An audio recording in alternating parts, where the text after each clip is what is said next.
Welcome to the Republican Professor. This morning, I am so excited to have today's guest, Dr. Kerry Chavez. Thanks for being here, Kerry. Very excited. Thank you for having me. Kerry is joining us from Texas, right? Lubbock, Texas. Texas Lubbock. Tech University. Oh, okay, cool. Yeah. Yeah, and I'm in California, boring old California. Don't you come to Texas fairly often? Yeah, yeah. And I've never Uh, once seen you here. I mean, it's kind of what? a small state. You'd think we'd run into each other at some point. Yeah, I'm not allowed to say my wife's name on here, but I when we're there, I don't know how far it is from Dallas, but we could Oh, maybe pop down. How far is Dallas? is roughly 5.5, 6 hour drive, Okay. a quick flight. Although my folks now live there, so more reason to let me know when you're in town. In Dallas? North of Fort Worth. Really? Oh, Yeah, okay, cool. I'd yeah. love to see your dad again. Well, as you can see, Carrie and I know each other. We've known each other for gosh, decade and a half or something like that, a long time. Is Something it like it's that. all it's going on that. Yeah. And so we're both Biola people, Biola connection there. You did your undergraduate degree in, um, well, I know you were in the Torrey. You were one of the Torrey people. I So was. what degree is that? That's not a degree though? That's No, Torrey is an alternative to the general education track. But gotcha. my degree was in intercultural studies and political science. Aha. Yep. Okay. So you got a degree in intercultural studies. Torrey is an honors program for those of you who are really annoyed by our inside talk here. Torrey, you want to tell people about Torrey? Sure. It is, like I said, an alternative to general education. It is essentially a great books program Oh, I was going to that say, because when you is, said alternative, I pictured fixing motorcycles and like, gun repair, that was refrigeration about what I was going to technology. say. Yeah, Okay, that's what so it is. great No, books. Okay, that's it's a great books program that's oriented around the Socratic form of the dialectic rather than lecture formats. And the idea there is lecture teaches skill or like techne, and the dialectic teaches wisdom. So it really teaches people how to learn rather than just teaches them information. And I think it was a very formative program for me. The the yeah. knowledge and wisdom I was able to take away from that, and also the study habits, the depth and breadth you're able to cover is pretty phenomenal. So when you say great books, give people a chance to like wrap their mind around that. How many books are we talking about? What kind of books are these? Whew. Calvin and Hobbes, A couple volumes, yeah, of Calvin Hobbes. not the cartoon people. Yeah. Um, I had curated a list for someone once upon a time, so I had a real tabulation, but now I of course can't remember the number. But when I went through, I was the first class to do a topical approach rather than a chronological approach through history, which Really? I preferred. Yeah, I preferred the approach that my cohort took, and so it really depended. The genre is broad. Our first semester we did on origins, so we did the epics, from the of course the Pentateuch. We did the Iliad and Odyssey. We did Ovid's Metamorphosis, Milton's Oh, Paradise wow. Lost and Found, Nice. Dante's trilogy. So I remember that really distinctly. We did on science. We did on, of course, theology, on God and Christ, and on the city and man. So on desire was one of our topics. So each semester we usually had a smattering of, I would say, like 13 to 14 books. And then, of course, scripture. Sometimes we would incorporate poetry, music, um, memorizations. It was just a really rich and robust program. For anyone who's considering Biola, here's a plug to consider Torrey. Okay, Tori, we get 10% of all of the ridiculous tuition. Actually, just kidding. Pay your adjuncts more, for God's sake. Yes, true that. Jeez. Spring for an office instead of that bullpen. It's like Mary Tyler Moore. Jeez. Okay, well, anyway. I love Mary Tyler Moore, by the way. But so do the kids actually read those books? Do They they? do. They do? They do. Okay. They do, because and that's the other, I think, allure of the program. You're in very small groups, small classes. Sometimes, I think mine was only 12, and it was a large one.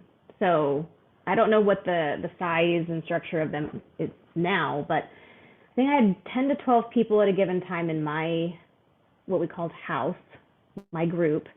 And it's open discussion. Again, being oriented around the dialectic, you have a facilitator, a faculty facilitator, who asks open-ended questions that require you to draw deeply upon the text you're discussing and to synthesize aspects of it, including with other texts. And so it's largely students, it's faculty-led, but student-facilitated, student dense. So if you haven't read, you look like a fool in front of your peers. And since it's so small, you really can't not carry your weight. Right. So you have your dry days, of course, but and then once you go through your entire 4-year education with the same group. So once you develop that rapport, and you begin to have those accountability relationships, and you trust your Torrey mates, you read every single week, and you read well. And I think that's one of the things you exit with, is the capacity to read quickly and well, which helps anyone going into grad school, which involves a lot of reading. So yeah. And actually, when I first started in my Ph.D. program here, a year into it, because graduate studies are largely seminar style, and so they're similar to that layout. My first year was kind of brutal, because none of my cohort members in my program here were very experienced in that format. And so I dominated strongly in that first year. I mean, I'm already a dominant personality, and I was already very enthusiastic about the content. But then also with that background, I had times when the professors would open a new question and say, but Kerry is not allowed to answer this. And it would be silent. So I actually started at the beginning of each new incoming class. They have an orientation week, and I would come and spend an hour with the new students, and I would talk to them about the form of the dialectic and about generating that kind of group cohesion that you need to survive graduate studies, and leaning on each other, but also challenging each other and not being afraid to say something stupid, and divorcing your ideas, which are going to mature over time, from your core identity. Like in Torrey, everybody calls each other by their surname. And so back then, if you asked me a question, or if you disagreed with me, you would say, I didn't get that from the reading, Miss Morris. I appreciate your perspective, but because that was my maiden name then, but they didn't call you just Morris, because that would have been a little confusing. Is that your first name? They did not call that. Call me Mo. No, you don't understand. Call me Mo.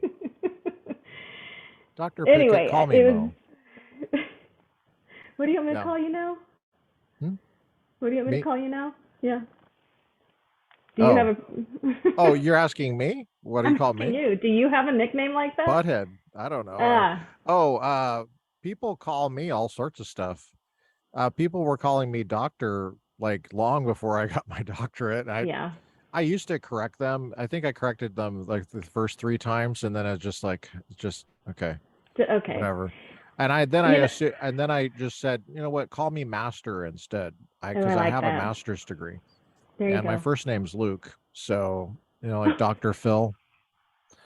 And they were like, this is a generation that heard of Star Wars, like the original, and this is before the crappy ones came out. Right. Anyway, Agreed. yeah. Well, I so also have a problem with people calling me Mr. all the time in emails. oh, geez, Mr. really? Chavez. Yeah, because my first name in the United States is actually the male spelling. In many other places it's the Oh, I female didn't know spelling, that. but here it's largely male. So Well, I we get a used to good do a amount of joke those. with your name because it's Kerry, Yeah. Kerry, and I used to call you John. Like, well, that's back when people knew who John Kerry was. But uh, When was that? I used to say Whoever no, named I you didn't John. call. Sorry, I didn't call you John. I screwed that one up. I didn't call you John. I said any relation to John. That's the Right. joke. It doesn't Right. make any sense. I had a Kerry for President sticker for a short time, not because I promoted John Kerry for president, That's funny. but just because, yeah. That's great. That's awesome. So, so that your training at Torrey definitely prepared you well for the PhD program that you got Absolutely. it. Okay. Yeah, undeniably. So tell us about your is there anything else? We can circle back to I can't say circle back anymore without I was gonna say, laughing. okay, Jen Psaki, sounds I know. good. Just that she just ruined that. We keep bringing up all these Democrats. What is going on here?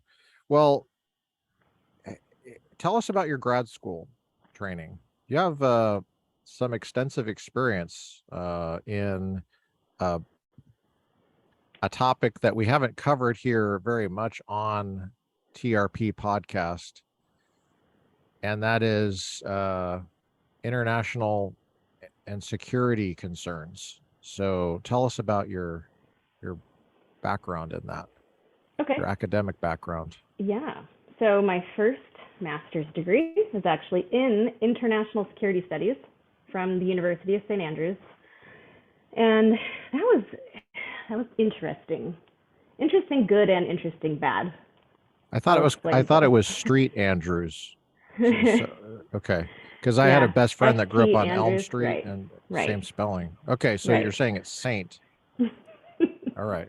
Are Okay. you a golfer? No. No? Well, I Okay. have, but I suck. So Okay. that's Most another. people know it as the birthplace of golf, and it's Yeah. widely familiar. But Okay. yeah, that program, I'm not sure if you're familiar with critical theories, not critical race theory confined to the American context, but just in international politics or international relations in general, there are the orthodox theories, realism, liberalism being the two considered big theories. And then there are some alternative theories that have cropped up at the end of mainly the Cold War, because those two orthodox theories very poorly explained the fall of the Soviet Union, the rise of the human rights regime, the breakout of small wars. And so other theories sort of arose to try to better explain those phenomena and to fill those gaps. And so constructivism is one of them. And then there's a range of critical theories, which really are not positively asserted theories, as the name suggests. They're mostly critiques of positivism, like the idea that the scientific method can even apply to certain phenomena, social phenomena in particular, but also a critique of the perspective of the units of analysis that the American approach to international relations really takes. So moving over to Europe, where critical theories are really popular, was an entirely different vantage point for me. And honestly, I struggled with it a lot because I had grown up and been trained in the American system for so long that pivoting to this critical lens and seeing things through like a prism of alternative perspectives really challenged me. And it was good. It was bad for how long it took me to figure it out. And sometimes how poorly I performed on assignments that called upon me to do that, right? But it was good in the end because I now have such a fuller appreciation for some of those other vantage points. And I'm able to bring that back and teach my students those things as well to enlarge their perspective. Sweet. So yeah, so that program is very much taught from a critical perspective. And so it covers international security, regional security, which in many ways is more meaningful, I think, than as an approach and as a policy application than international security at large, especially as U.S. hegemony sort of wanes and we're starting to see regional constellations of security. And it also covered terrorism, aftermaths of war. I'm trying to think what else. It was a good program, and I was able to learn a lot about different approaches to security architectures, logics, counterterrorism programs. The European model is so different than the United States one. So, and then I came back to the United States and I worked for a while in the real world to, make money and be responsible. And then I did my second master's degree. It was the MA Ph.D. track at Texas Tech University. So in this context, in the MA program, I worked full time at the same time for the first 3 years, the coursework years. And so I really just survived during that time. And I resigned from my position this exact same weekend I completed my comprehensive exams and entered the dissertation phase like I was entering this great void. I didn't have this hectic daily schedule. I no longer had classes. And that's when, after kind of teetering to find my equilibrium in that what felt like suspense, that's when I really started to find my path and my place and my voice in the expertise that I have now. So I look at the politics, the strategies, and the technologies of international conflict and security. And one of the things that's really, I guess, in demand right now are emerging technologies and ways that actors are innovating to use them to greatest effect. So I am one of the experts on how violent non-state actors leverage commercial drone technologies in order to field a sort of crude yet reliable air power, which is a domain. The air domain is something that they have not had reliable, flexible access to ever. And so opening up this entire new domain is bringing in a new dimension to battle spaces where they inhabit, a new vector of, attack and defense, and a completely new dynamic and complexity in some of the areas where they're wielding them. So it's a really interesting and really new area that my work has been able to contribute some empirical grounding to, because I'm also a quantitative scientist. So I look at systematic patterns and I use quantitative methods to sort of try to see past the static of human unpredictability and to try to see generalizable patterns rather than explaining single cases. The sort of qualitative case approach can bring a lot of richness and can show you the complex working of causal mechanisms, but the quantitative approach kind of transcends that and gives you systematic analyses. So that's where I sit, and to my knowledge, I have data on the universe of violent non-state actors that have adopted drones, how they're using them. To my knowledge, I am the only one that has them, so at that scale. And so I've been able to do some really cool analyses and projects and collaborations with them to hopefully shed more light on how this trend is unfolding, because it's unfolding rather quickly.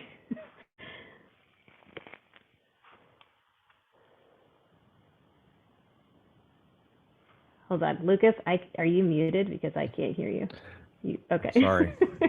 I was hoping maybe I rendered you speechless, I like to but then your mute lips just to started give moving. you like full range, just because it helps with the sound quality. Sorry about that. I was asking, can you define non-state actor for everybody? Yeah, so I specifically look at violent non-state actors. A non-state actor is any actor that's operating outside of regular state apparatuses. So government employees, whether at the federal, state, county or local level. And so because I do conflict and security, we would be talking about military, law enforcement agencies, any of the bureaus that support those missions. So violent non-state actors is any group or individual who uses violence to advance a political agenda outside of those state apparatuses. So it's of course weird, and those groups will articulate in their propaganda that they do have the right to use violence as a means, but normative legal frameworks that exist in this nation-state system today say that the state has the monopoly on the legitimate use of violence. And so when non-state actors use it, it is illegal. So, of course, states can illegally use violence. I'm not saying that there is not such a thing as state terrorism, as, state atrocities. I'm just stating as a general rule, violent non-state and there's actors don't have self-defense. that. I mean, individuals can defend themselves too. Correct. Right. Correct. Yeah. But people with self-defense are not using violence for to advance a political aim or agenda. So they would not fall within that category. Yeah. It would be weird if somebody was breaking in your house and you're like, Trump 2024, as you're defending yourself. Correct. Or, that's why I'm doing this. It has nothing to do with preservation of life. Biden, okay, go ahead and attack me. That's funny. Do you want to take a little segue in there?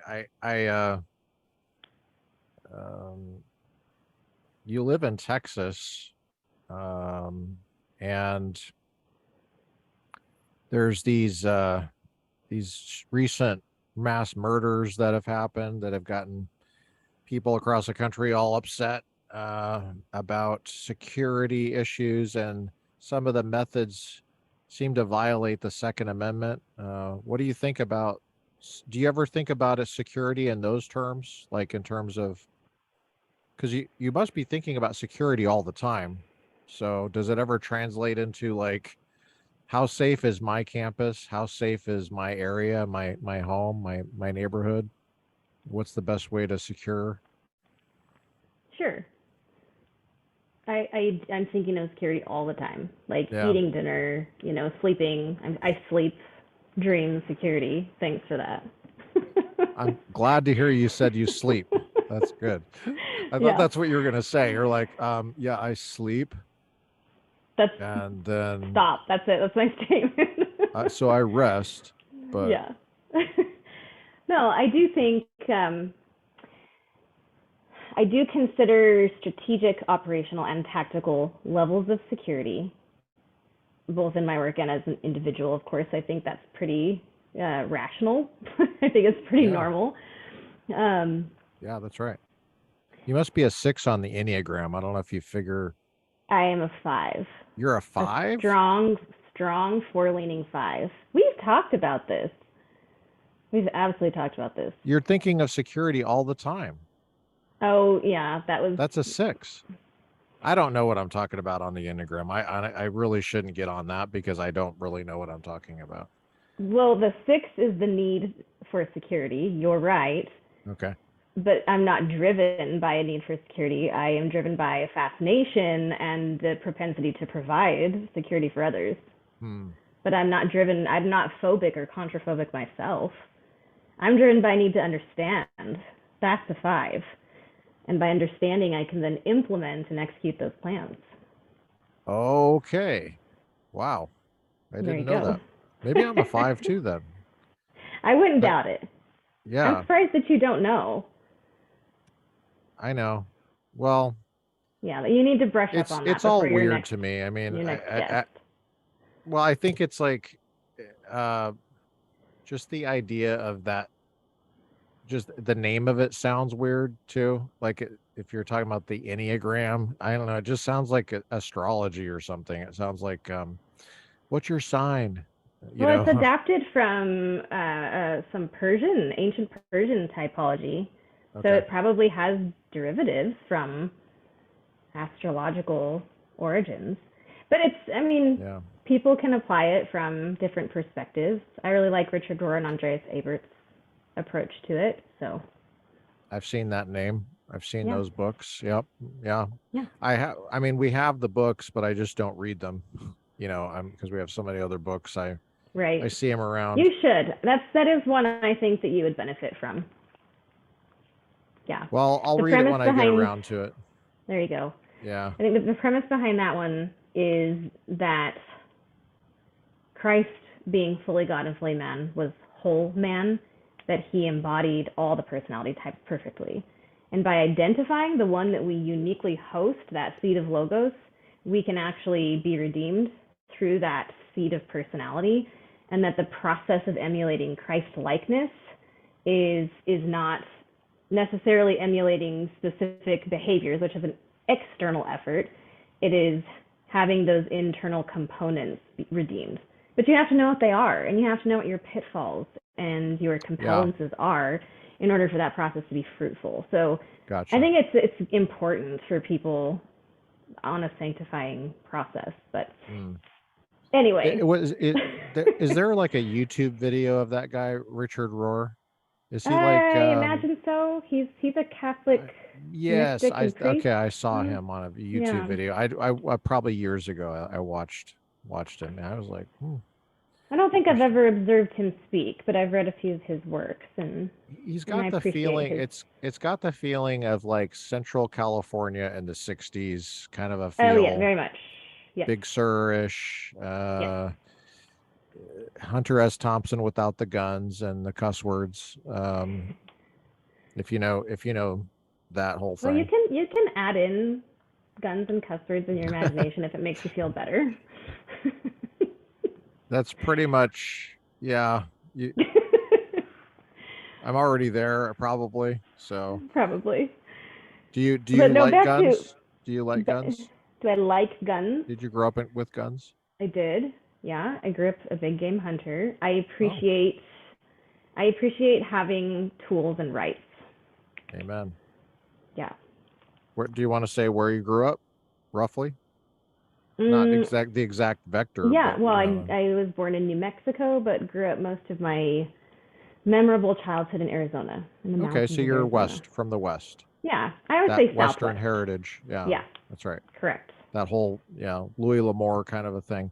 I think a lot of folks that are from those areas appreciate just being self-reliant, being able to have, um, you know, if people are triggered by the word weapon, um, it's weird that they're not triggered by the word trigger because that's part of a gun, but, um, you know, just having that background, being around Right. firearms since you were a kid. Did you grow up scared of firearms?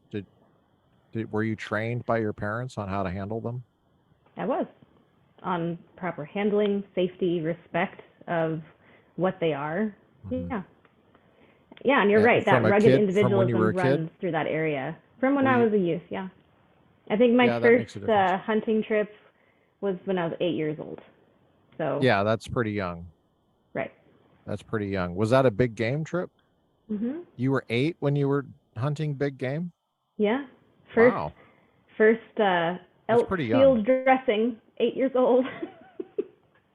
Wow. Did you have a rifle with you? I No, mean, the I was rifle would be allowed to as go large as hunt. you. No, no, no. You can't hunt until I think in Arizona until you're 14. Yeah. You can't. You have to go through the hunter safety course, and you can't draw out I until know you're that's what the older. law is. I'm not No, asking I what did the not law hunt is. until I was 14. I did it legally. Yeah.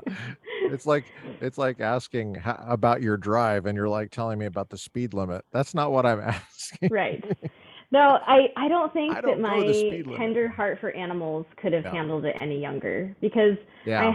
I have hunted, and I think it's valuable for food, but I don't trophy hunt, and I look Right. sternly at people who do. Good for you, but it breaks my heart. I just don't think my 8-year-old heart could have done it.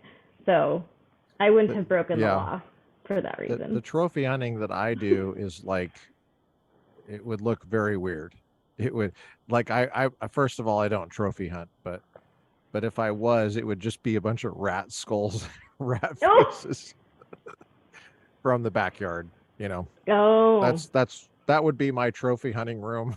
no black widows. And then yeah, the people would be like, wow, okay. Yeah, and Have I'd you be like, ever yeah, I'm told really proud of that one. I remember that bastard. Have you ever told the stories of your spider hunting methods on here? I feel like your audience might want to hear that if you haven't yet. No, I have not, but it's very effective if you're interested. And it might sound a little weird if you're not from Southern California, but Southern California has all of these black widows. And I remember when I first found out about it, I was horrified because I grew up in Colorado, and I mean there were black widows, but you very rarely saw a black widow. My Hmm. uncle, my uncle Dwayne, who has an auto shop, you know, the mechanics. I come from a blue collar family. He would catch them and have them in a jar, you know, and I would see them at the shop or whatever. Mhm. But I remember, gosh, when did I first notice it? I think I had a flashlight. That's it. I Here's had where a the story's coming flashlight, out. but I'm trying to remember why I had a flashlight in the first place going outside. Anyway, for some reason I had Perhaps this because it was flashlight. dark. Well, then I shined it on, and there was this.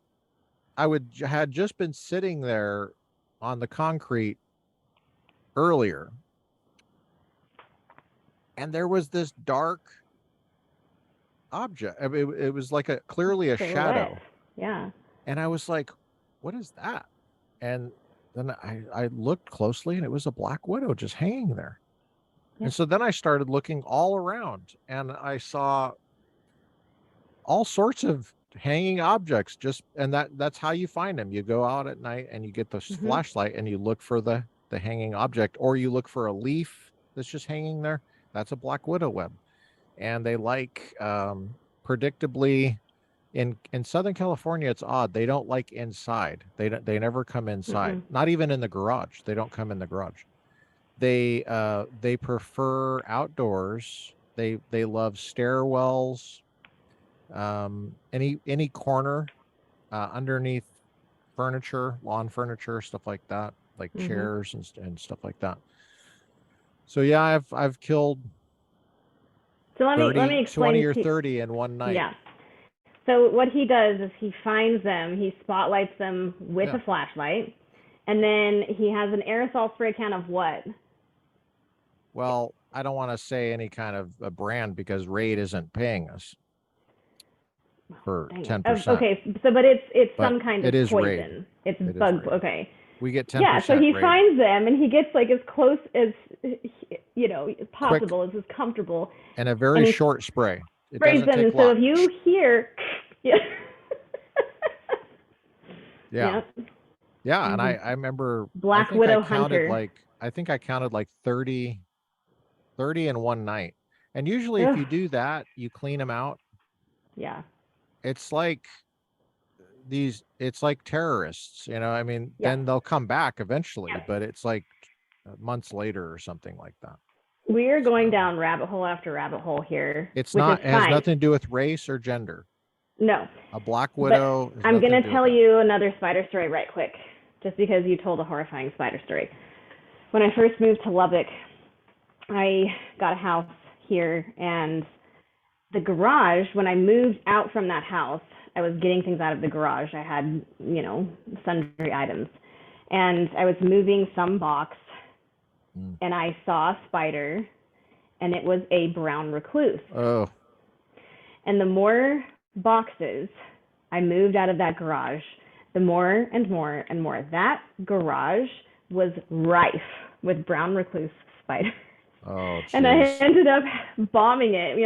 Those, what are they, like the fog Oh, bombs? wow. Yeah, yeah. Like 4 times because I was just so I had And been you're we for had all you, been living there. yeah. And you're for sure it was a brown recluse. I am 100% positive of what Did they you were. know immediately, or did you have to look it up? No, my husband is like a spider expert. Loves spiders, loves them, Oh no. and he identified it immediately. Okay. Yeah, Yeah. I almost thought you said he identified immediately as a spider. Nope. Uh, uh, okay, good. We're very happy Okay, to hear done this. with spiders. No And one was that has nothing to bitten. do with race, right? If they were white recluses, they would still be dead, right? They would still be deadly. They would Okay. still cause flesh necrosis. Okay? So no one got bit. Mm-mm. Okay. How big were they? Like on your hand? They How could you? varied. Like, Mm, that's okay. weird. I wonder what people think I'm doing. I don't know. Is that a hand signal? I don't know. They're always changing the rules. Can't Right? keep up with them. It probably Yeah. means that you identify as a spider or something. So drones freak me out. And they freaked me out for a while because I've always looked at them like, oh my gosh, I can see it coming. I can totally see what's on the horizon for these things. Because I Like know. a Like that. dystopian future? Is that what Yeah, you're... yeah. There it's Describe it. creepy. It's creepy about what the government would do to that with them. And I'm talking about the small commercial drones. I'm not talking about the big ones. Mm. I'm talking about the commercial stuff. And I remember listening to Lawfare podcast. Oh gosh, it was probably 2012. They were talking about drones back then and Yeah. commercial use of drones for nefarious purposes. Where do you get your data for this? How do you find the Whew. data? It's all Yeah, open all source, right? over. So, Right, all open source. There was this phenomenal article, though, about, it had this comment about open source data. hmm, And it suggested that even, there is, of course, classified data out there. And I'm right. sure if I could ever access it, could And you're see talking about how different commercial, it is. you're talking about commercially available drones, right? I'm talking about, well, let me first say this, and then I'll broaden. I'm going to give you a typology of Okay. drones and a brief history, sort of, to understand the evolution of the industry. But Hmm. about open source intelligence and data, because that's what I have access to, and so that's what I use. Someone once said that the people who solve the world's problems are not the James Bonds of data, they're the Sherlock Holmes. They're the ones who do that work to gather the vast breadth and depth of open source data. And it's largely that determines a lot of policy anyway. And so I Yeah. know there's a lot of criticisms like, well, you don't know what's happening in classified worlds. Well, you're right, but I also have a pretty good conceptualization of, you know, of what's going on, and also the information that the public has that constrains practitioners' ability to execute things. Right. So yeah, open source data has kind of its pejorative sense, but I think it's really valuable nonetheless. So drones in general, you're saying, you mentioned 2012 as, when you first came It onto was a your radar. Lawfare podcast. Yeah, I believe it was yeah, in the spring of 2012. They were talking about drones back then. right. So Commercially available drones, small ones. correct. But actually, they've been available for far longer than that. 2012, 2013 is considered the time when the civilian or the commercial industry really started to normalize and democratize them into society, where they were able to have some technological breakthroughs on integrating and harmonizing the components that constitute a drone platform and making them user-friendly enough for broad target audiences. But actually, the very first attempts, not intents, there have been plans and intents of terrorists using drones that predate this, but the first attempt with drones was in 1995 with a little agricultural quadcopter. So I'm not sure if you're familiar with Aum Shinrikyo, the Japanese doomsday cult. One of the Not most first time hearing fascinating about it. terrorist groups ever. They were highly innovative. They had their own scientific divisions, their own engineering divisions. They had a sheep farm somewhere in, I think, Australia, where they were trying to harvest nuclear products to do a nuclear attack. So they were thinking really big. They were thinking like weapons of mass destruction. And but you probably do know them because they're the group that dispersed sarin gas on the Tokyo subway. Okay. What you may not know is that they attempted to do it with a drone first. But back in 1995, the platforms weren't reliable enough, and in all of their training exercises for it, they found that it just wasn't it just wasn't reliable enough for them to execute the plan. So they switched to dispersal through the airway systems. But that's, it's been, drone technology, commercial technology has been around since then. And then our other early drone users, they either were really innovative groups like or they had state sponsorship and were given access to military grade drones, Iran mostly, or they were networked with one of those. So Hezbollah and Al-Qaeda were the first really big players in the terrorist drone world back in 2001, and the trickling pace of development through 2005. Hezbollah was one of the main entrepreneurs of terrorist drone use. But we also had, back in the early era of adoption, we had Hamas, Palestinian Islamic Jihad, the Muslim Brotherhood, the Taliban, the Haqqani Network, the Tehrik Taliban in Pakistan, Lashkar-e-Taiba. We had a lot of groups in the early 2000s using drones. They just weren't using them as prolifically and as successfully because the technology was still developing. So come 2013 is when this technology cascaded into society more broadly. And the technical capacity, the organizational or infrastructural capacity, and the financial capacity necessary to field a new innovation, those were no longer required. Really, anyone could buy a user-friendly, reliable drone as of 2013 and use it for propaganda generation, for intelligence, surveillance, and reconnaissance, for target acquisition, for command and control in real time from this novel vantage point, for weaponization with kind of makeshift munitions if they could access them. And so since then, we've seen a sort of an exponential bloom in groups using that because of that commercial industry. We do still have a lot of groups who benefit from state sponsorship and have more robust programs and have access to military-grade platforms. So Hezbollah, Hamas, and so those Palestinian groups. The Houthi rebels in Yemen actually manufacture Iranian drone, technology now because they've received the blueprints to do so, and they receive component parts to do so. Of course, in Russia, the Russo-Ukrainian war, we see that. In the Libya civil war, both sides had really heavy state drones that they were flying and were using them with very little regard for civilian discrimination. So I think by the end of 2019, the LNA, the side led by Khalifa Haftar, had killed like upwards of 800 civilians with drone strikes because they're just dropping munitions wherever they thought there might be a target. So you're right in recognizing 2012 as the break point of commercial technologies enabling groups of a lower capacity to harness this technology to advance their agendas. But it long predated that in terms of interests and attempts and small successes. Yeah. So was it fair to say that your work is pretty much focused on terrorist groups or Islamic terrorist groups? No, Okay. not at all. All right. Terrorist groups are one type of violent non-state actors. They're the ones who use the strategy of terrorism in advancing their agenda.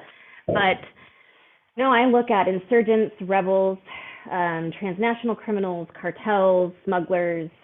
So there's a whole ecology of violent non-state actors. The cartels are they've been using drones. The FARC was using drones for a long time. I think as early as 2002, they discovered a cache, and they actually innovated with submarine drones more than many groups. And despite the focus on aerial drones with cartels, they do use them a lot, including on the southern U.S. border. Last year, Judicial Watch reported that there were 9,000 drones detected along the southern border used for intelligence and reconnaissance of border officials. Only 12 were captured, so not a great rate there. But Wow. actually, the smuggling largely happens through submarine drones. So there's submarine, maritime, ground, and aerial drones. And I do look mostly at aerial drones, but there's a whole strain of full spectrum warfare that you can Yeah. consider there. But no, I look at much broader spectrum. And in addition, I have a working paper that has a revise and resubmit right now that looks at the determinants of drone use, because early conventional wisdom suggested it was mostly a Middle East jihadist phenomenon, and it's not. It's far broader than that geographically and ideologically. So jihadism is not a significant predictor of the groups using this. They just happen to be something that we focus on, when there's a sensational attack. Yeah. So it's an artifact of the way they're reported, not Gotcha. a reality of the data. Okay. All right. I'm going to share with my screen for your recent, to capture your recent article.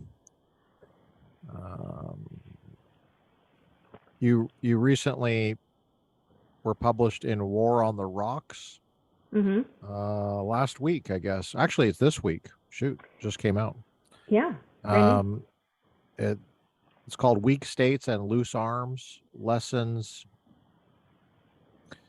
My Zoom things. Lessons and warnings from Afghanistan to Ukraine. Right. Tell us about this article, and your co-author is, how do you say his name? Ori Swed. Ori Swed. Is that a Yeah. man? I'm assuming. Yeah, he's Israeli. Okay. Oh yeah, I remember looking at his bio. He was in the Israeli Special Forces. So awesome. Yep. Okay, so tell us about this article. Yeah. Sure. It actually. Tell us about what's War on the Rocks for people that don't know. War on the Rocks is a policy venue. It's a venue that connects academically informed and empirically informed research and commentary with a very large readership, many of whom are practitioners, policy, military, and so it's kind of like I don't know if you've heard of like The Conversation, Wired, like the U.S. Army's War Room. It's a blog style type of publication that bridges academia and policymakers really on issues related to war and security, of course. So it's what's this I image love right this here? venue. Yeah, I have no idea. I didn't pick it. I'm not the editor. Oh, they added it. Okay. Yeah. It's always something when you publish in a venue like this. I'm excited to see like what image will they pick. When I published something that was related to arms, they could have put Santa Claus there or something. That's true.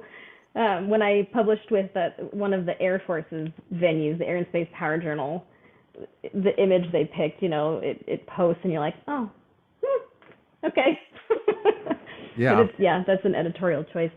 But right. So this project, this write-up stems from a much larger research study that I did over, I think, like a year and a half, tracing illicit small arms and light weapons trafficking routes out of collapsed Libya.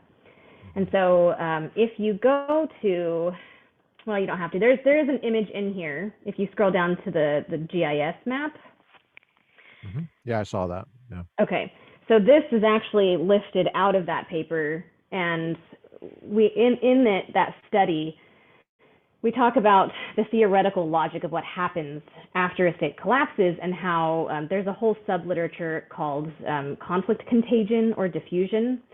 Empirically, we find that conflict tends to be contagious to a surrounding area, and so understanding why and how those kind of vectors of transmission is a cottage industry in the literature on conflict. And so we wrote this paper looking at how illicit trafficking, small arms light weapons trafficking, is one of those key vectors of transmission. Yeah. And so we have that full project where we looked at, this is a geocoded, Uppsala Conflict Data Program has a data set of substate violence incidents, and this one is scaled by lethality. And so we have a before Libya collapse map that shows the surrounding area's violence, and then we have an after collapse, And then we add the illicit trafficking routes and show they are clustering at the terminuses. Before, it's like a real, there's some areas, but it's kind of disparate, and it's certainly less dense. And then after, they contract and they concentrate and then become more dense, and we show that really this is a supply side issue of all of a sudden these groups that have a violent agenda are being supplied with the tools to wage it. As the Libyans, the desperate non-state actors, are dealing with anarchy in their newly collapsed country, pillaging insecure stockpiles in order to provide provincial security, but they also have a surplus and they need money. And so the entrepreneurs sell it abroad to groups that want it. And so if you look here, and for anyone who chooses to read it, shortly after Libya's collapse, huge contingents of Tuareg fighters all went to that Azawad region of Mali and made enormous inroads in their insurgency there, captured huge amounts of land, of discrete chunks of territory and major cities. For people familiar with the Sahara Sahel here, you have in Nigeria, you have Boko Haram in some of that area, which has kind of evolved into, there was, I don't know if you're familiar, they had an alliance shift with Islamic State and kind of broke into two pieces. Lots of red down here in Nigeria. Yeah, well, Nigeria is also beset with so much violence because it's oil rich and you have so many different bandits down there, and it's been embroiled in civil war forever, but you do have groups like Boko Haram and like Al-Qaeda in the Islamic Maghreb and stuff that operate there. And then you have your separatist region in South Sudan. You have Darfur in there. You have an active conflict in Central, in that Central Africa area. And then really the big one, the big story there is Syria. Right. So that's the biggest and darkest red that you have. The red, red, for those listening on Apple Podcasts, you might want to go check out the article "War on the Rocks" from July 12th. Kerry, Chavez, and Ori Swed. Ori Swed, both at Texas Tech University. And it's got a very good graphic, or you can just watch the YouTube video and you'll see it. So yeah, the region just above Israel is dark red, and it's a lot.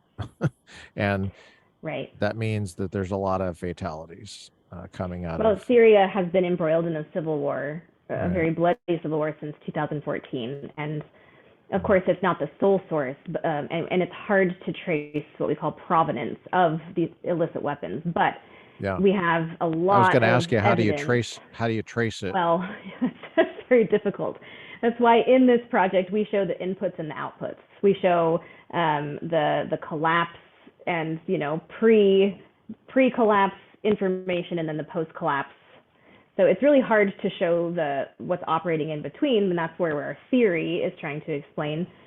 But it's very hard to trace provenance because it's illicit. They're trying to censor their activities. And so, but there's a special panel of experts with the UN who has been trying to trace this since Libya's collapse, and they publish a yearly report.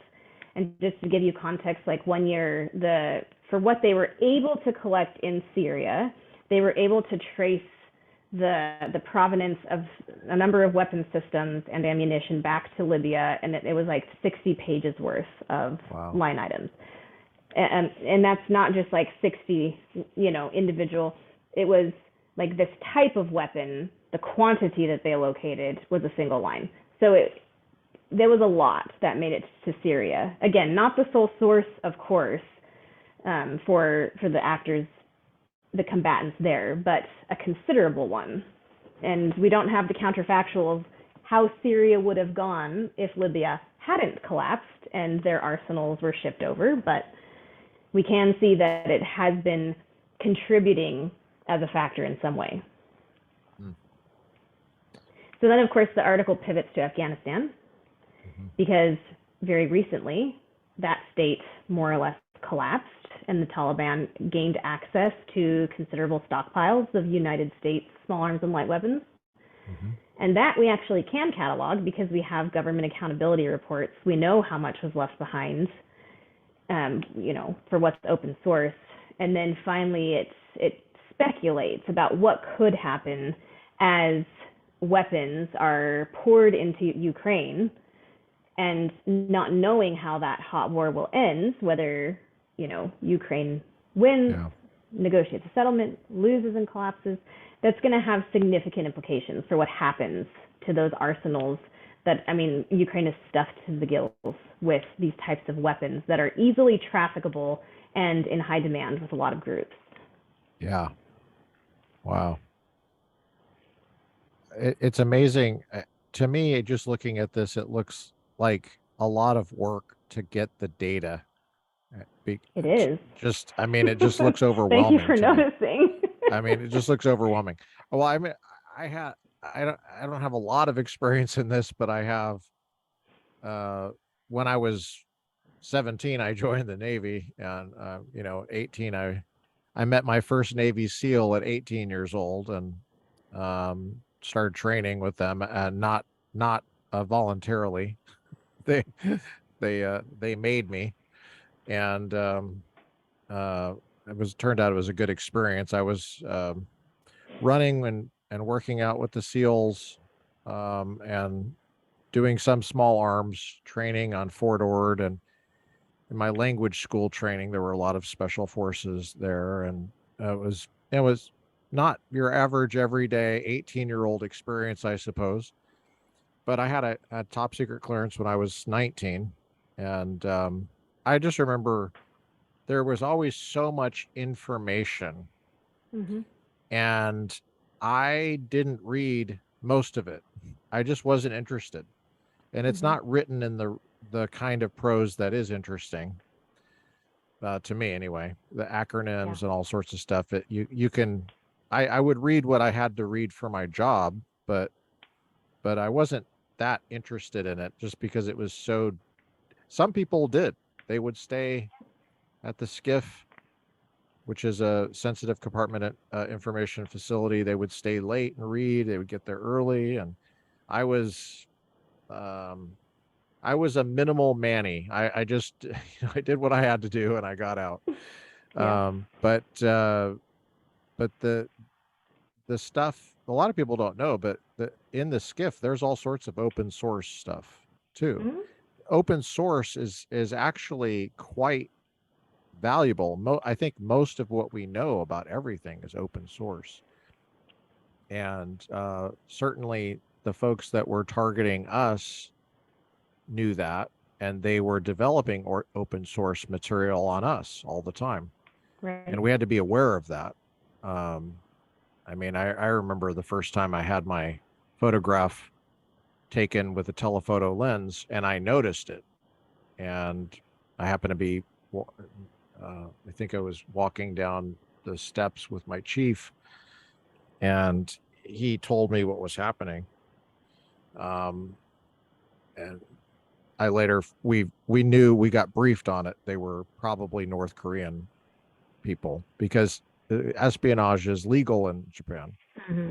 I didn't know that, and this was my first trip to Japan, and I was being photographed. Well, a lot And has changed since then too, yeah, though. Yeah. well, I mean, I'm going to the issue of information. It's overwhelming to me. Hmm. Like, the data, it's Yeah. overwhelming. The amount of data that's available. Um, I know that I felt overwhelmed back then, and that was the Right. 90s. Right. And I can't imagine. So you're saying a lot has changed, but, the first thing comes to my mind is there's so much more data available, Right. and there's ways to get it that are available. So how do you manage that? How do you, um, I'm glad we started with your Torrey experience at Biola, because that was an overwhelming amount of material that you had to ingest. Maybe that helped you. I don't know, but are you just a curious kitten? How do you handle that amount of data? Right. Well, as a quant scientist, my perspective is the more data, the bigger the data, the better, because it makes it more reliable. Yes. It's less error prone. But first of all, as you go through this level of education, you learn the best existing data sources, right? You learn the ones that apply to your research, the ones that are curated by special institutions and programs that are tailored toward providing valid and reliable data on the topic. So I don't collect all my own data. In fact, mounting a data collection project is a Herculean thing that most scholars approach only with funding or with a massive amount of ambition, right? So there's a lot of existing data on conflict, on terrorism, the Global Terrorism Database, the Iterate database. The Global Terrorism Database is operated out of, I'm going to forget now. I'm working Do you on need a subscription, or is it No, is it it's open source. The one of the founders or the main curators, I'm working on a risk assessment model for drone attacks in the United States. And so it's that one is through, actually the first stage of data collection is machine learning, right? They just have an AI collect sources, eliminate irrelevant ones, and then they have human coders go in and continue the process to refine according to their data collection protocols. And but there's also correlates of war, international crisis behavior, militarized compellant threats, major episodes of political violence. There's all these existing data sets out there that as you do research at that level in this field, you learn them, and they're frequently updated when possible. Okay. And they're endowed, right? They have people who do all of that hard work, and that helps you to not have to spend inordinate amounts of time trying to sift through that information. Now, so you're not just grabbing a copy of the New York Times and Dallas Morning News, and you're clipping. You're not clipping them with. I'm clipping scissors. them physically. Yeah, if I and turn putting them on your there's a refrigerator. wall with red, You got it on your refrigerator, and you're like, okay, make sure. Right. You circle I hold it all in my head, Lucas. Movies. That's how I do my research. Yeah. I love the old movies where everything was newspaper clippings. That's how they did their research. Was there's the guy had, look at this. He's got his picture in the paper. Here it is. I figured it out. Right. That's very unrealistic in the scientific method. But you can collect your own data. I've done a couple of data sets at this point. It is an enormous investment and commitment. And so it's not super common to do, but like I said, I have data on drones, on drone users in the violent non-state actor world. That took me a summer with multiple RAs working in coding for me that I led and audited. I mean, it's the whole endeavor, but you have to learn how to be systematic, disciplined, and you have to learn how to extract measurable data points, because not a lot of what we want to know is observable, and what's not observable is not renderable to the scientific method. The scientific method is empirical. Not all phenomena is empirical. So we have to do the best with what we have. I actually have, this is an interesting one, with a different co-author who, let's see, what is he doing? He was just at a Harvard fellowship, and then he went to a NATO fellowship, and I think now he's going to a Council on Foreign Relations one. He's kind of a fellowship whore these days.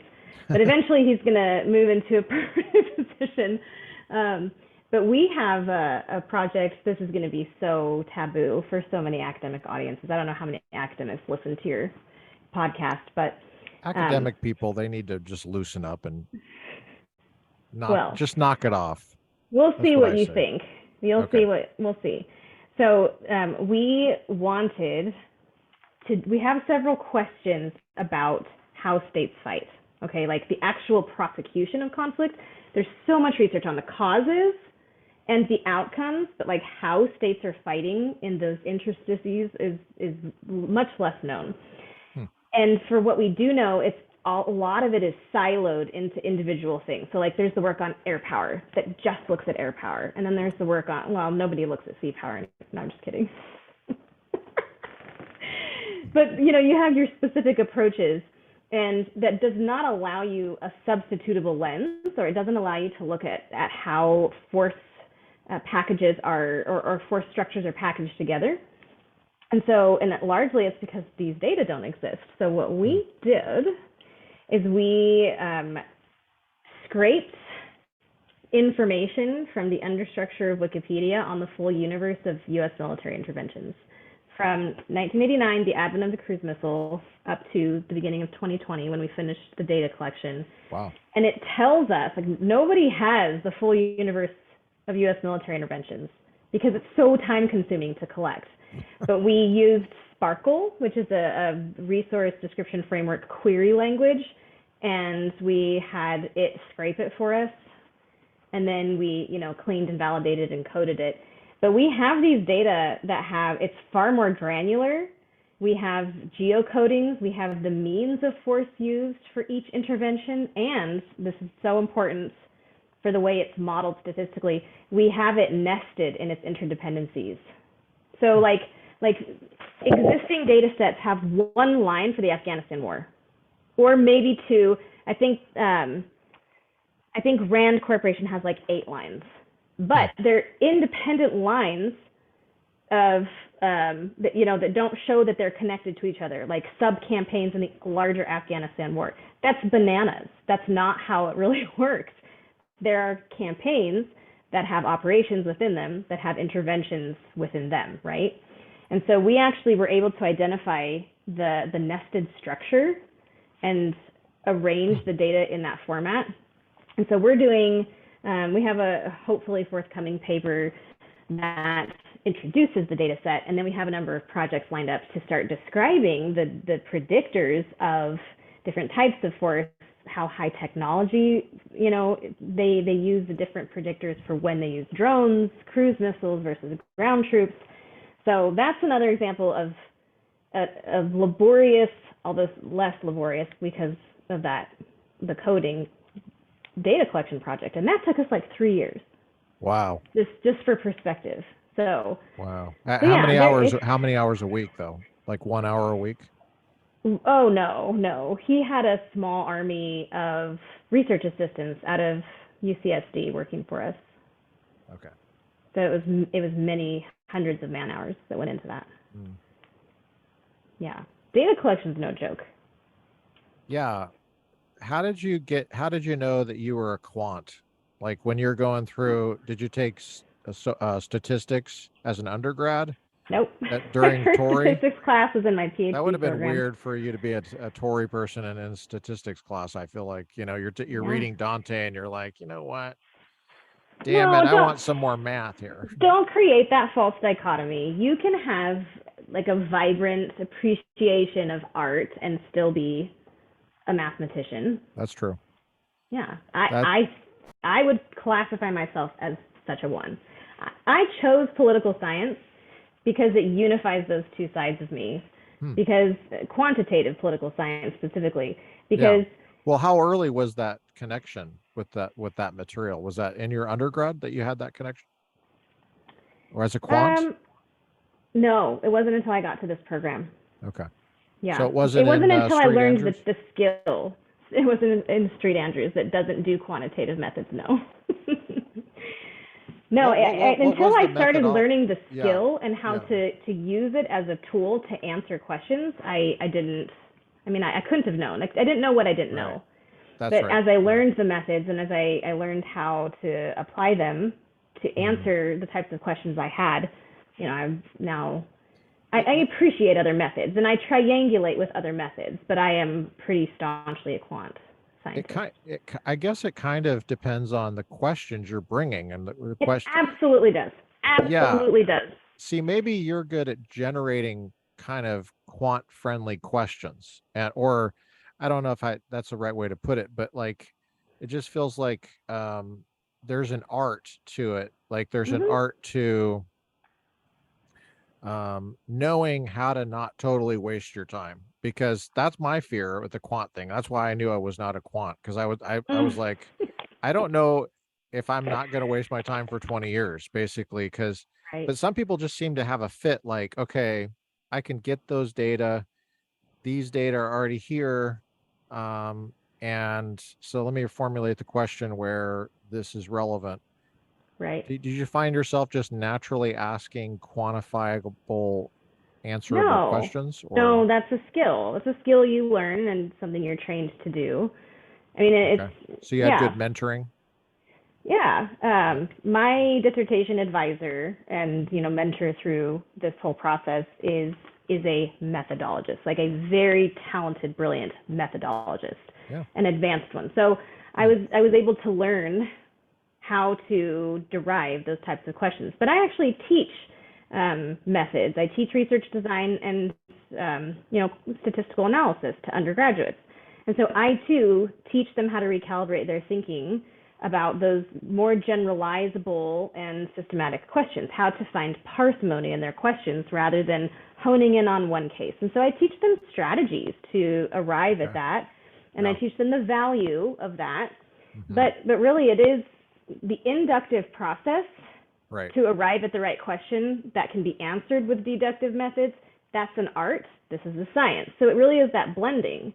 And I think too, the study of politics or any social science, but especially, I don't know, I'm saying that as a political scientist, so I guess that's biased. I think especially political science, which is the study of how humans wield power over each other, it's very messy. I think it's particularly prone to like human idiosyncrasy and unpredictability and contingency. And so seeing through those factors to find those systematic patterns behind the static is also an art, right? You Yeah. have to theorize about what's happening behind that Hmm. in order to collect observable measures of it to see if that's what's happening through scientific Right. methods. Yeah. So I really see what I do as this blending of art and science, Hmm. and that's why I chose it, because I have such strong loadings of both. And so finding something that engages me as a whole person, this is Yeah. my field, Ah, and I love okay. it. And so did you choose your PhD program because you already knew that, or did you find that out while you were in the PhD program? I chose this field when I was 12 years old. I knew I wanted to study this Oh, a long time ago. The specific vantage point I learned along the way. okay. Yeah. Yeah, it is. It is an art and a science.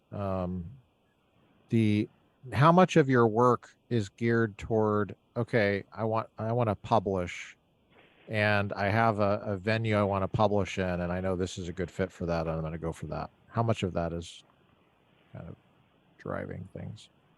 Do you have a deep desire to publish? Because some Yeah. academics, that's all they Sure. think about all the time. Sure. Yeah. Well, I'm especially at the stage I'm currently in. Publishing is the highest value currency I have.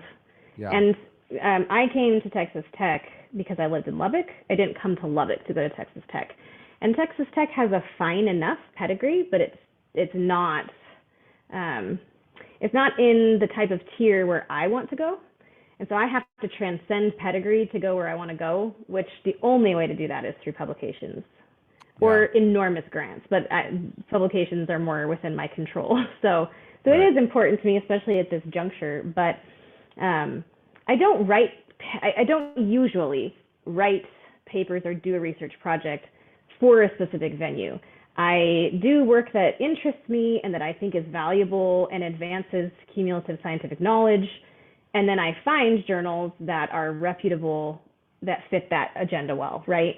And That there's sounds kind of like a a cluster of them. yeah, that sounds like you're going to be happy if you do it Yeah, that way. yeah, Do you like teaching? Do you like the undergrads? I do. And I did not expect that because I don't like people. And I think young people, especially, are really annoying. Hmm. But to my surprise, this is going to be my fourth year teaching, and I love it. What do I you have like a about it? fantastic relationship with my students. Um, I am able to convey and share my high enthusiasm for the substance and the methods Hmm. that lights a fire in other people. Oh, that's cool. Um, and I'm able to observe so much sublimation from start to finish with them because I do, interface with them really closely. I am probably one of the few Christians in higher education, one of the few conservatives in higher education. So You're a I am Christian? able to. Hold on a sec. I got Okay, to go ahead, correct right? my notes. I just was assuming. Oh my gosh, I can't. I'm embarrassed. I So had you embarrassing for down you. as a Unitarian. Oh, I don't know why. yeah. Okay. You know what? I As had we both Muslim come from first, and then Biola. you had Muslim first. I crossed that out, and then I put Unitarian because Right. I just was assuming, Yeah. you were kind of progressive. All right, hold on. So Christian, CRI. All right, I'll look it up later. You should. Yeah, you should look into that. I've heard of it. Yeah. So, so you're But a I'm able Christian, to you're use, conservative. Do yeah. people know that? Are you kind of, I do not preach or I'm actually nonpartisan. I know that that's taboo to say on the Republican professor. And I understand that you are do you have Republican partisan, do you have but nonpartisan tattoos on your arm or something? Like, I how do you don't. alert people to this? Well, when it's relevant, I say it with my words out of my mouth. Okay. You're But I'm nonpartisan. nonpartisan. I'm, of course, ideological. In order to be an ideologue, you have to have a lot of political information, right? But being a political scientist, that's kind of second nature. So I'm able to stand from a pretty neutral, intellectually honest, and curious position.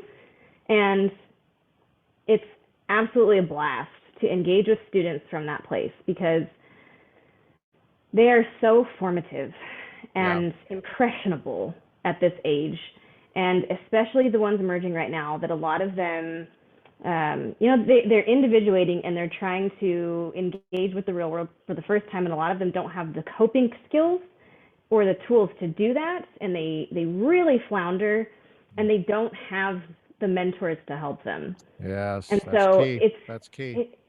it is, and it's such a So you privilege found to be yourself as able a to mentor. be part of that. That's Yeah, cool. yeah. And I don't talk about it in the classroom. Um, if Well, students does it ever come to come up? me, Do you feel weird being Christian and your word conservative?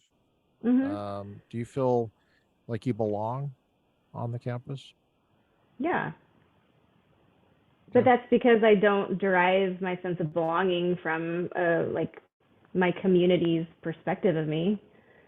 It's Okay. I do. I feel qualified to be here. I Yeah. feel a sense of purpose and belonging in all of my activities. And when students ask me about it directly, or when there's an opportunity to say, I don't know what you believe, but this is my perspective on it, and you can take that for what it's worth, Right. it's a really neat opportunity to be able to mentor students and equip them with resources that they desperately need and are so woefully deprived of in so many ways. How That many was one people of are in your the classes? Well, how big are your usually classes? 40 to 50. Oh, that's a big class. Mm-hmm. Dang. That sounds like a lot to me. Do they give you an office there? Yeah, I'm in it That's right now. Oh, awesome. Yeah. So, Praise God. Just yeah. trying to fit in with you. Oh, really? Is that how you would say it? Praise God. Sure. That's awesome. You have an office. Do you live far from campus? Mm, Do you have to no, deal with traffic? no. That's nice. Lubbock is very navigable. It's very smartly designed. It's a grid city with like, Are your uh, students all Texans or they come from different places? no, they come from, I mean, many of them are, but Hmm. they come from all over the place, national and international. I have a lot of diverse students. How do you feel about phones in the classroom and stuff like that? Do you have an issue with people checking their phones I or do. being on social media? How do you Yep. handle that? For my lower level classes, which are usually more freshmen, or for like some students take them as an adjunct to their degrees, they're not really required to be in the political science department. I have a collective action policy. All the students, the class, at the beginning of the semester have a collective 10 extra points on one of the categories of their grade. And every time I hear or see a phone or social media use in class, the whole class loses a point. So they police each other, and I don't have to worry about it because if they observe someone on their phone, that's their point that they lose if I see it. And so I do that for my larger and lower level classes. For my higher level classes, I tell them up front that I interpret it as disrespect and inattention. I find it distracting to other people, which undercuts my effectiveness in the classroom. And so I'm expecting them to show respect and professionalism in my class, and they're just not going to use it. There's no points incentive, but if I see them, I call them out and tell them to put it away, and I'm pretty unabashed about it. But I find them distracting to me and others, so I don't allow them. I run a pretty tight ship in my class. Yeah, I really appreciate how you handle that. Tell us one more time, how the lower level, what is it, the point system? They have 10 extra points or something? How did you say it? Yeah, so they have quizzes, right? They're quiz grade. Okay. So each quiz is worth 10 points. So it's basically how many total points in the class? Are these percentage points? Okay. I think quizzes are worth 10% of their overall grade in most of those classes. So each quiz is worth how much of their total grade? Each quiz is worth 2% of their grade. So it's like 2% of their grade. Yeah. Okay. I dropped the 2 lowest quiz scores so that because they're unannounced. I dropped the 2 highest. So it's like an absence mechanism. It's perfect. But yeah, it's basically the equivalent of a perfect quiz. Quizzes? Yeah, I dropped the highest ones. The highest ones. Or you could just get the one, you just get the grade that you earned. How about that? There you go. Anyway, I'm kind of a smart aleck, but I'm not really a smart aleck. I really do believe that. But okay, so they have 10% in quizzes, and don't you get complaints if somebody else has their phone out and they lose points? I mean, Well, I state my policy clearly at the beginning, and I invite questions on it. They understand that it's a collective action policy. They understand the idea, the logic behind it. I explain that to them. So usually it's the first student's phone that goes off. Usually it's sound and not sight. And it often takes the one first student, because I don't think, unless they've had me before and they know I'm not joking, most professors are non-confrontational or kind of pushovers, or they let things slide or whatever. Right. So I think a lot of them are like, oh yeah, okay, I'm going to do that. But then I hear a phone ding in my class, and I stop and I tell them that's 1 point off the entire class's quiz grade. And they never do it again. That's crazy. It works. It works pretty good. I'd love to see the language in your syllabus on that. I might want to copy that. Yeah, I'll send it to you. My future. Okay, cool. Well, I really appreciate you coming on today, Care Bear, which is what I call you when you're not around.